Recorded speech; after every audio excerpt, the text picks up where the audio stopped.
Ty vole! Čo? Veď to je predsa krava. V minulosti zvonica.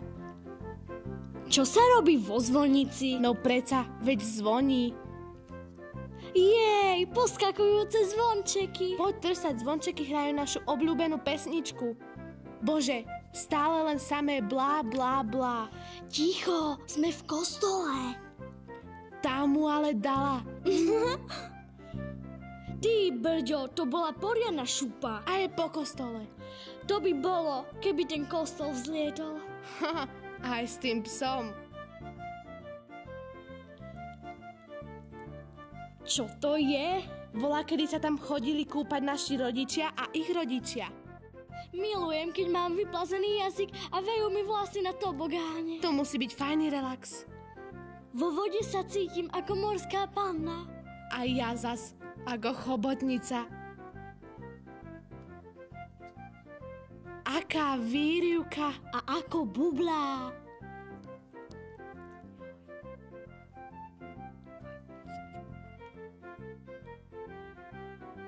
To je čaro prírody.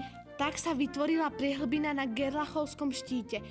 Veď ako sa hovorí, bránou do Tatier je naše krásne mesto Poprad.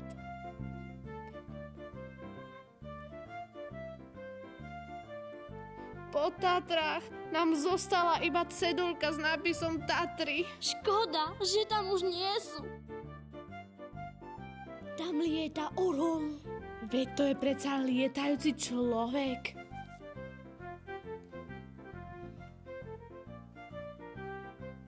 Strašne sa bojím lietať lietadlom. Prečo? Veď z lietadla môžeš pozorovať z blízkosti vtáky. Poď, už nám letí mimozemský voz. Už idem. Dovidenia, pozemšťania.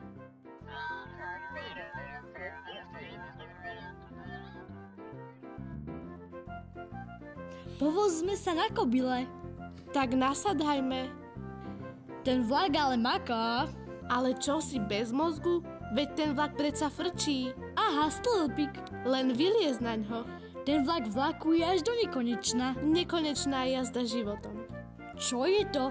Vyzerá to ako mega vysávač, čo vcúca ľudí. Ale veď to je predsa železnica v budúcnosti. Aha, čudo judo. Má to chápadlá. Mám ráda jačmeň. Poďme na pivko. Ako pení. Pivová explózia. Sára, ty blikáš. No neuveriteľné, Alic. Bager demoluje pivovar. Pam, pam, pam, pam. To čo, mucha? Aký mačo ide z našeho nového nákupného centra. Koleso kolesuje. Šrúbky šrúbkujú. Elektráreň elektrárňuje.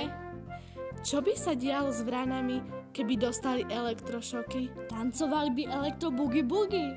Sme duchovia, prechádzame cez steny.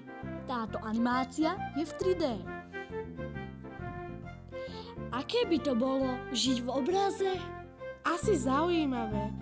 Obrazy, obrazy, obrazy, obrazy, obrazy, obrazy, obrazy, obrazy, obrazy, obrazy, obrazy, obrazy, obrazy, obrazy. Tešíme sa na vás. Uvidíme sa, keď sa budeme spolu vznášať v komíne. Ahojte!